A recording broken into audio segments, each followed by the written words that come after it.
vous demande honnêtement un moment de silence, d'accord, et un moment d'appréciation. Moshe parle à une époque, d'accord, où les grappes de raisin en Israël sont tellement grandes et lourdes qu'il faut 10 personnes pour les porter. D'accord. Et ça ne s'appelle pas encore la terre où coule le lait et le miel. Cette plus grande bénédiction encore va se révéler seulement de nombreuses années après, lorsque Israël sera installé sur sa terre. Où là, il faudra peut-être un camion pour transporter une grappe de raisin. J'exagère, mais tout comme on a des témoignages incroyables à l'époque biblique. Vraiment, les figues et les dattes étaient tellement grosses qu'elles s'ouvraient sur les arbres et leur miel coulait. Et il y avait des ruisseaux de jus de dattes qui coulaient à l'intérieur des vergers.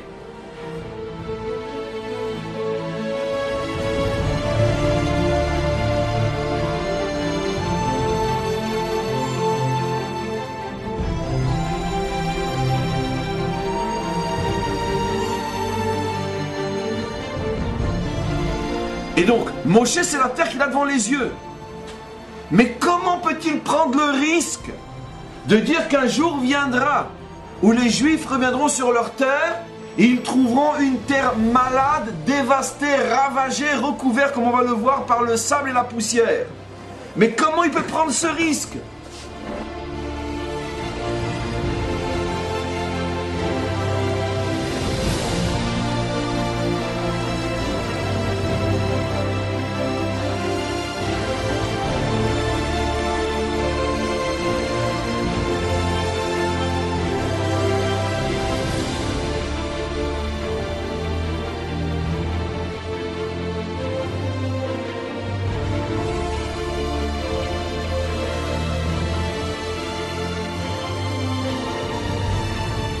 On a des témoignages des premières aliotes de juifs qui montaient à l'époque du Baal Shem Tov, du Gaon de Vilna, ou déjà avant les exilés d'Espagne qui sont partis à Tzfat. Il n'y avait rien à manger, rien à manger.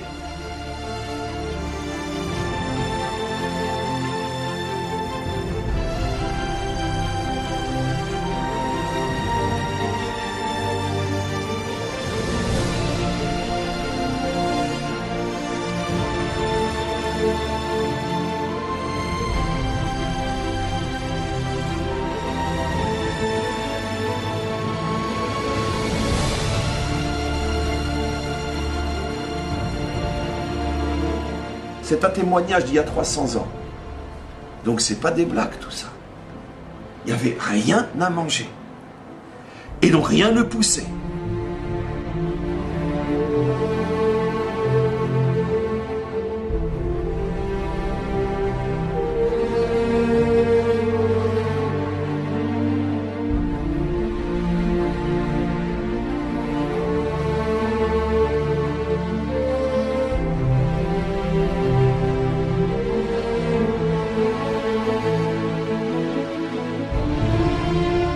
Nos maîtres font remarquer que ça aussi c'est une prophétie absolument incroyable. Pourquoi? Parce que nous avons été exilés combien de fois depuis la sortie d'Égypte? 4 fois. Babylonie, Grèce, Babylonie, Perse, Grèce, Rome. Il n'y a qu'une seule fois sur les 4 exils où on a été exilés aux 4 coins de la terre, c'est Rome. En Égypte, on était tous ensemble au même endroit. En Perse, on était tous ensemble au même endroit. L'exil de Grèce, on était tous ensemble, une partie en Israël et l'autre qui était restée en Babylonie, Perse. La Babylone était devenue Perse. C'est-à-dire que les Iraniens avaient conquis l'Irak à cette époque-là. Donc, il y avait toujours 4/5 au même endroit et 1/5 qui était revenu sur la terre. Et l'exil aux 4 coins de la terre n'a commencé que ces 2 derniers millénaires. C'est le plus long aussi. Donc, Moshe ici fait explicitement allusion au fait que le dernier exil, qui est l'exil de la véritable dispersion, sera lui aussi, se terminera lui aussi un jour. 3 versets plus tard, le même Moshe nous dit « Veshav Hashem Elokecha et Shevutecha » Hashem reviendra avec tous les exilés. « Verichamecha » il t'aimera à nouveau. « Veshav » il reviendra avec « Kibetzecha » il te rassemblera « Mikol ha'amim » de tous les peuples « Asher ifitzicha Hashem Elokecha shama » de partout où il t'a exilé.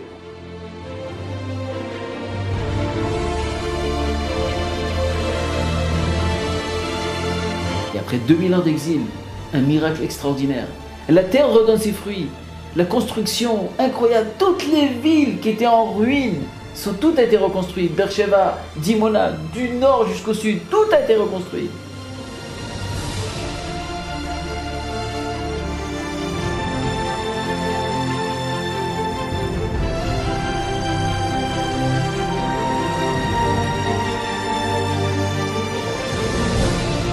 Regardez en 60 ans, miracle israélien, incroyable, on a tout reconstruit. 2000 ans d'exil, le pays était sous le désert. Voilà que Am Israël retourne sur sa terre. L'agriculture israélienne, une des plus grandes puissances du monde au niveau de l'armée. On voit que l'économie extraordinaire, le monde est en train de s'écrouler en économie. Am Israël Chai Vekayam. On voit que le peuple juif est revenu sur sa terre. La terre redonne ses fruits. On voit que la terre sourit au peuple juif après son retour. On est constamment en train de chercher des preuves que la Torah, elle est vraie.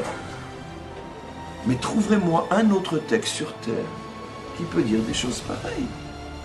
Nous sommes, entre autres, la génération qui voit véritablement l'application de cette prophétie.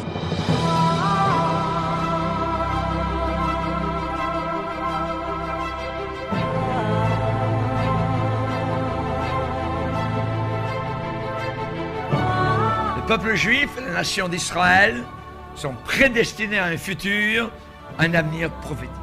Je répète, Israël est l'horloge de Dieu. Les Juifs sont maintenant, depuis le 14 mai 1948, une nation, voyez, au même niveau que toutes les autres nations, que le Canada ou d'autres pays du monde.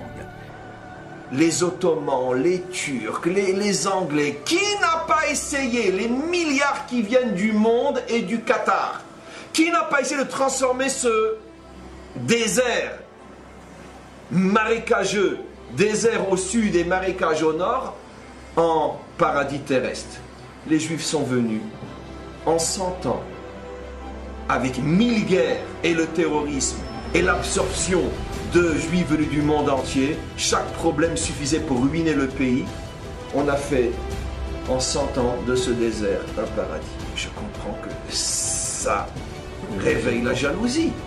Les Juifs sont arrivés dans le Gush Katif. Les anciens n'osaient pas le dire à voix haute, les appelaient comment? Les Juifs de la pluie. Parce que nous, on n'a jamais vu la pluie ici à Gaza. Depuis que vous êtes arrivés, il recommence à pleuvoir. Et les dunes, on les a transformées en paradis. Alors je comprends que ça réveille la jalousie. Parce que cette réussite, elle est complètement surnaturelle. La terre ne se donne qu'à son mari.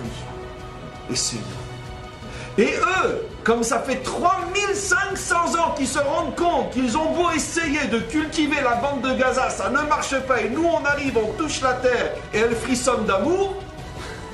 Ça les rend fous. Pourquoi? Parce que nous sommes le miroir de notre identité. La preuve que la terre est à nous, c'est que nous, vos dunes, on les transforme en Gush Katif. Et vous, avec les milliards que vous recevez de l'UNRWA, d'accord, vous n'êtes pas capable de faire pousser un arbre. La seule chose que vous êtes capable de faire, c'est construire des hôtels de 5 étoiles et des voitures de luxe pour les dirigeants du Hamas. נעשה מאמץ מאוד גדול בכל מיני מכוני מחקר בישראל להגיע לעגבנייה עם חיי מדף ארוכים, וכתוצר משנה גם פותחה עגבניית השרי ששיווקית תפסה באירופה מאוד מאוד יפה, וזה הפך לגולת הכותרת.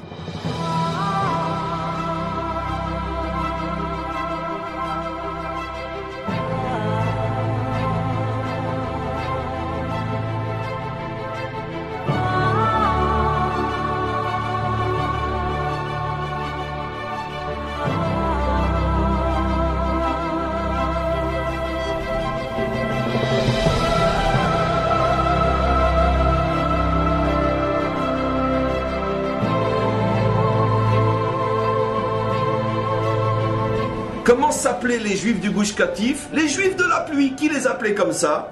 Les Palestiniens qui en cachette avaient le courage de leur dire oh, c'est vous qui avez ramené la pluie. Les Juifs de la pluie, moi je l'ai entendu comme des milliers d'autres de mes propres oreilles. Quand j'allais dans le Gush Katif, que les vieux arabes disaient oh, les Juifs, Youdim, Youdim, c'est les Juifs de la pluie.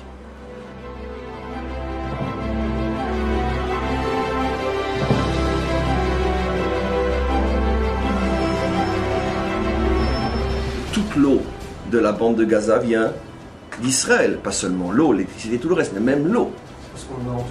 Comment? Parce qu'on en a en trop, bien évidemment. Et donc, toute l'eau vient d'Israël.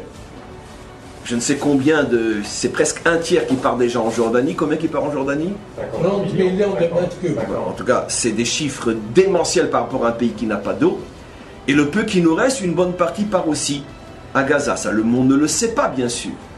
Mais, donc, on est les seuls à pouvoir, dans ce désert, trouver de l'eau. Alors, profitez-en. Non. On va tout boucher.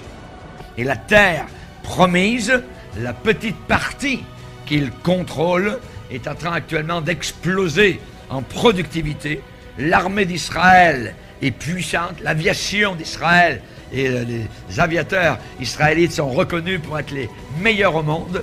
Quelque chose de merveilleux. Ils ont accompli des choses incroyables. La renaissance miraculeuse d'Israël depuis le 14 mai 48 est quelque chose de prophétique.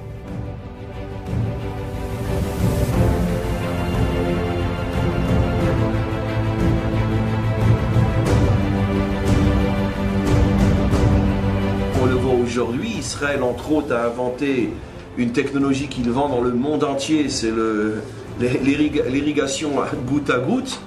Donc c'est des choses absolument inimaginables. Le génie d'Israël dans un pays où justement il n'y a pas de possibilité de réussir dans l'agriculture puisqu'il n'y a pas d'eau. Israël est aujourd'hui considéré comme l'un des leaders dans le domaine de l'agriculture. De nombreuses prouesses technologiques ont contribué à cette réussite sans appel. L'une d'entre elles se trouve être le système du goutte à goutte. Donc, on a reçu là-bas la région la moins fertile et on l'a transformée en paradis. Qu'est-ce qui va se passer? Vayigdal ha'ish vayelech alors vegadel ad ki gadal me'od. Le juif a réussi là où personne n'avait réussi. Les Ottomans ont essayé, ils n'ont pas réussi à transformer les marécages et le désert en paradis terrestre. Les Turcs ont essayé, ils n'ont pas réussi. Les Anglais ont essayé, ils n'ont pas réussi. Tout le monde a essayé, personne ne réussit. Les Juifs arrivent, en quelques décennies, ils réussissent.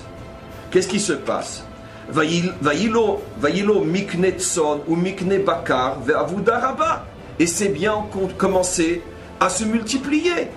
Vayikanu oto plishtim. Voilà le makor ici, clair dans la Torah, il n'y en a pas un autre. La kina, la jalousie. Actuellement, c'est un pays productif, à un très haut niveau. L'armée d'Israël est une puissante force, et ils ont accompli des choses incroyables. Ça me fait penser à cette blague qui était sortie sur le net il n'y a pas tellement longtemps, lorsque les Iraniens ou je ne sais plus qui ont dit il faut faire un embargo, on n'achète plus rien d'israélien. D'accord? Alors est sortie toute une liste sur le net de 550 000 produits dont les Iraniens se servent, sans lesquels c'est la fin pas de l'Iran, c'est la fin de la civilisation. Parce qu'aujourd'hui tout fonctionne avec des brevets israéliens.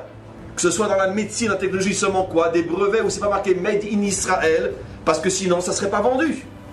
Nombreuses sont les inventions qui ont amélioré notre qualité de vie et ont même pour certaines d'entre elles un impact pour le futur. Pourtant, bien souvent, peu de gens savent qui est derrière un logiciel ou un produit. Prenez par exemple le cas de la clé USB. Elle fut inventée par ScanDisk Corporation, une société israélienne. Et donc depuis aujourd'hui, on sait que 90% du marché des puces des téléphones est d'invention israélienne. Tous les téléphones du monde entier marchent avec une invention israélienne. Le Waze aujourd'hui, qui permet à tout le monde de se déplacer dans le monde, est israélien au départ, avant d'avoir été vendu, etc. Et ne parlons pas dans la médecine, etc. Ne parlons même pas dans les médicaments et ces choses-là. Donc, ça c'est d'une manière, on pourrait dire, profane. Si on croit les statistiques, les Juifs ne constituent qu'1% de la race humaine. C'était au début du siècle dernier, on était 1%. Maintenant, comme je dis, on est beaucoup moins que cela. Cela évoque un vague et nébuleux saupoudrage de poussière d'étoiles perdues dans la traînée de la Voie lactée. Naturellement, on devrait à peine entendre parler des Juifs. On entend parler, on a toujours entendu parler, il tient autant de place sur la planète que n'importe quel autre peuple, malgré son infime importance numérique. Il a également contribué à la liste des grands noms du monde en littérature, sciences, arts, musique, finance, médecine.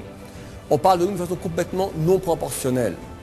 Un non-juif. Israël est en train de devenir le numéro 1 de exportateur et vendeur des brevets technologiques et médicaux dont le monde entier a besoin, et surtout dans le domaine militaire. Et c'est la puissance et la richesse de demain. En Israël, ce goût de l'innovation, ce succès des technologies, c'est une réalité florissante en termes techniques et technologiques, mais aussi en termes économiques. Vous connaissez les prix Nobel de la paix, voyez, ça existe depuis plusieurs décennies, voyez. Dans les prix Nobel, les Juifs ont raflé 53% des prix Nobel d'économie. Juste les Juifs. Ils ont raflé 38% des prix Nobel de physique, 29% des prix Nobel de médecine, 28% des prix Nobel de chimie, 27% des prix Nobel de littérature. Einstein était un juif. Et il y a beaucoup de savants. Comment se fait-il, Harouya, qu'il y a tellement de savants, Harouya, parmi les juifs? Ils sont à peine 13 millions dans le monde entier, sur 6 milliards d'êtres humains sur la planète Terre. Et en Israël, actuellement, il y a environ 6 à 6 millions seulement et demi, voyez, de véritables juifs. Et pourtant, ils ont reçu une grande partie des récompenses internationales les plus prestigieuses. C'est assez drôle pour ce qu'ils forment. Ils sont environ 2/10 de 1% de la population mondiale. Et ils ont raflé des prix Nobel et des prix Nobel. C'est quelque chose. C'est le peuple de Dieu.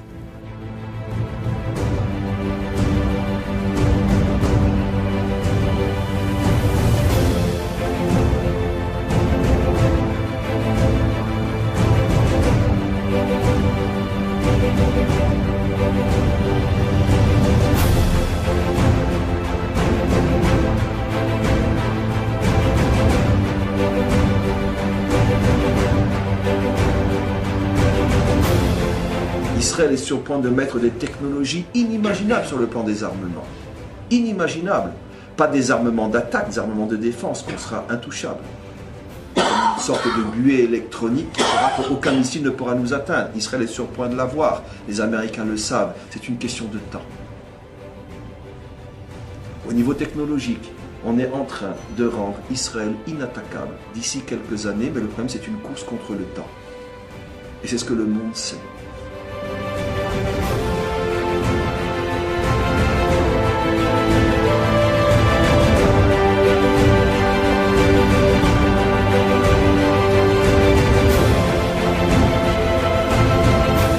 C'est pour ça qu'Israël aujourd'hui est en train de faire une course contre la montre pour trouver cette arme qui protégera électroniquement tout le pays contre des attaques de missiles.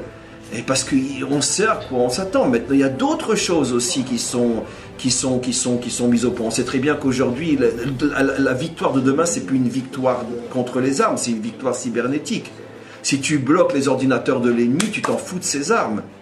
Israël est sur le point de trouver un moyen de pouvoir en une fraction de seconde bloquer tous les ordinateurs du monde entier. On est à 2 doigts de l'avoir cette arme-là. Ce qui veut dire que la guerre de Gog et Magog va tourner à notre avantage. Grâce au cerveau juif. Maintenant les Américains, les Français, Fabius, tout ça, ils le savent. Et ils savent ce que ça veut dire. Et c'est pour ça que c'est une course contre la montre. Évidemment. Parce que dès le moment où on a la possibilité de bloquer tous les ordinateurs du Pentagone ou de je ne sais où, d'accord. Et c'est une question de mois ou de petites années maximum. De bloquer, de prendre le contrôle, c'est-à-dire on pourrait utiliser leur arme. De bloquer, de prendre le contrôle, etc. Mais attends, mais tout le monde travaille là-dessus, les Américains les premiers, tout le monde travaille. Mais plus personne n'est intéressé au jeu, tu parles des missiles. Les missiles, c'est par exemple pour hystérique. Aujourd'hui, tout le cerveau juif, ici en Israël, est mis dans ce problème-là. C'est que ça. C'est que ça. Les armes, c'est uniquement pour faire semblant. C'est pas ça la guerre de demain. La guerre de demain, c'est est-ce que tu arrives, oui ou non, à bloquer les ordinateurs de l'autre. Et en plus, ça a l'avantage d'être une guerre qui ne fait pas couler le sang. Parce que si eux bloquent les ordinateurs d'en face, c'est pour leur envoyer des missiles. Nous, c'est pas pour ça. Si nous, on arrive à bloquer les ordinateurs, on ne vous enverra pas des missiles. Parce qu'on ne veut pas votre mort, à la différence de vous. Mais au moins, vous nous foutez la paix. Donc ça se joue ici. C'est une guerre contre la montre. Qui va y arriver le premier, les Américains ou nous? C'est pour ça qu'ils deviennent de plus en plus farouches. Parce que c'est cette guerre-là qui est en train de se jouer aujourd'hui. Ils achètent nos savants. Et bien sûr, ils payent un prix d'or. Dès qu'ils entendent parler de quelqu'un qui l'achète, il lui 10 fois le prix en dollars. Pourquoi? Pour empêcher qu'on puisse être les premiers. C'est la vraie guerre. C'est la guerre dont personne ne parle. La guerre économique, la guerre des cerveaux. Le rachat des salaires qui montent même plus que l'Américain lui-même. Si c'est un Israélien, il va gagner plus encore. Pourquoi? Empêcher Israël d'avoir cette arme. C'est que ça aujourd'hui. C'est que ça. Tout le reste, c'est pour ceux qui lisent les journaux.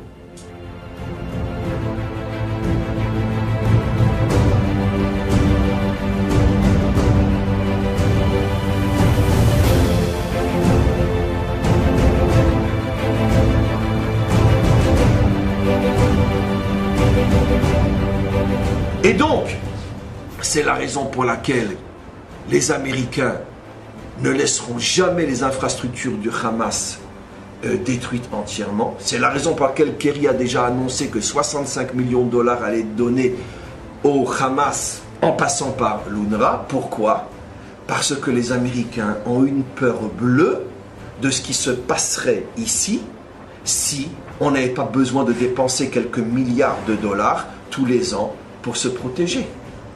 Parce que les Américains, comme le monde entier, savent que si il y a la paix ici, dans 10 ans, dans 20 ans, la superpuissance, c'est Israël. Et ça, ils ne sont pas prêts à l'accepter. La guerre est uniquement économique et rien de plus. Et il y a une espèce d'énergie positive. Moi, ce qui m'a marqué ici, même en se baladant, même hier soir, etc., on a traîné un peu tard dans la nuit, on ne sent pas d'agressivité chez les gens, tout le monde est cool, quoi. Donc ça, c'est vraiment, ça repose un peu de la France. C'est le mot de la fin. Ouais. Mais est-ce que vous pensez que c'est normal qu'on a traversé 3500 ans d'histoire dans des conditions pareilles qu'on est toujours là aujourd'hui? Et quel peuple, avec sa Torah, ses prix Nobel, ses premières pages dans tous les journaux.